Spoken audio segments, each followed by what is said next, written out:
Letter 90 by Charles Lamb. Charles Lamb to William Godwin, Sept. 9, 1801. Dear Sir, nothing runs in my head when I think of your story, but that you should make it as like the life of Savage as possible. That is a known and familiar tale, and its effect on the public mind has been very great. Many of the incidents in the true history are readily made dramatical. For instance, Savage used to walk backwards and forwards nights to his mother's window to catch a glimpse of her as she passed with a candle. With some such situation, the play might happily open. I would plunge my hero, exactly like Savage, into difficulties and embarrassments, the consequences of an unsettled mind, out of which he may be extricated by the unknown interference of his mother. He should be attended from the beginning by a friend, who should stand in much the same relation towards him as Horatio to Altamont in the play of the Fair Penitent. A character of this sort seems indispensable. This friend might gain interviews with the mother, when the son was refused sight of her. Like Horatio with Callista, he might wring her soul. Like Horatio, he might learn the secret first. He might be exactly in the same perplexing situation, when he had learned it, whether to tell it or conceal it from the son I have still Savage in my head, might kill a man as he did, in an affray he should receive a pardon, as Savage did, and the mother might interfere to have him banished. This should provoke the friend to demand an interview with her husband and disclose the whole secret. The husband, refusing to believe anything to her dishonor, should fight with him. The husband repents before he dies. The mother explains and confesses everything in his presence. The son is admitted to an interview with his now acknowledged mother. Instead of embraces, she resolves to abstract herself from all pleasure, even from his sight, in voluntary penance all her days after. This is crude indeed, but I am totally unable to suggest a better.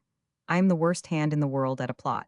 But I understand enough of passion to predict that your story, with some of Savage's, which has no repugnance, but a natural alliance with it, cannot fail. The mystery of the suspected relationship, the suspicion, generated from slight and forgotten circumstances, coming at last to act as instinct, and so to be mistaken for instinct.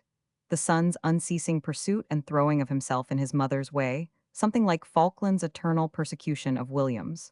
The high and intricate passion in the mother, the being obliged to shun and keep at a distance the thing nearest to her heart, to be cruel, where her heart yearns to be kind, without a possibility of explanation.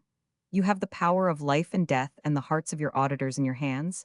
Still Harris will want a skeleton, and he must have it.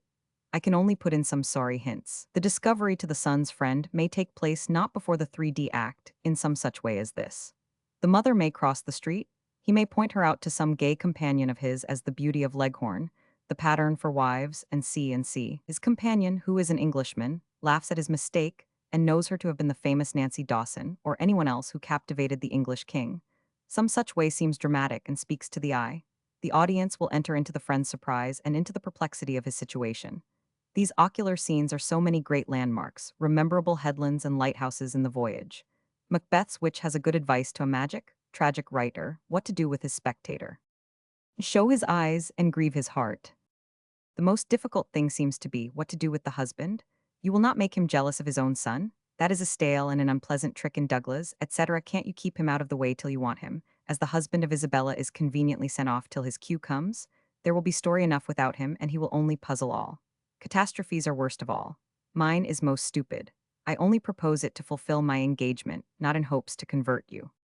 It is always difficult to get rid of a woman at the end of a tragedy. Men may fight and die.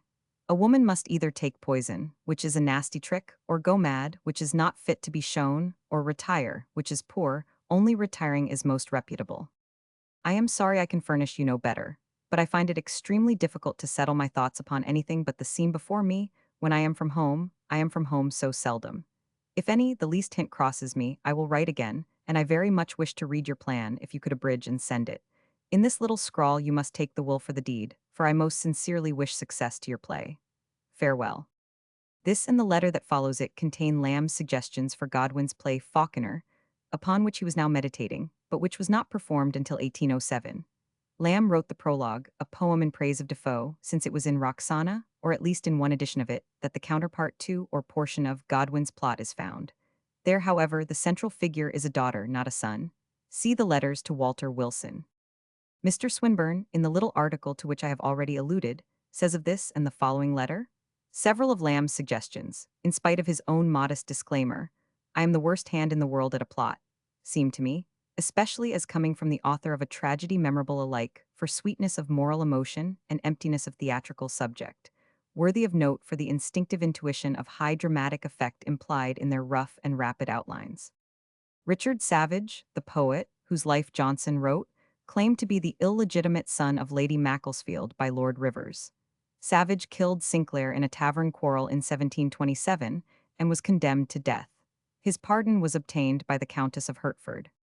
The Fair Penitent is by Nicholas Rowe. Falkland and Williams are in Godwin's novel Caleb Williams, dramatized by Colman as The Iron Chest. Harris Will Want a Skeleton. Thomas Harris, stage manager of Covent Garden Theatre.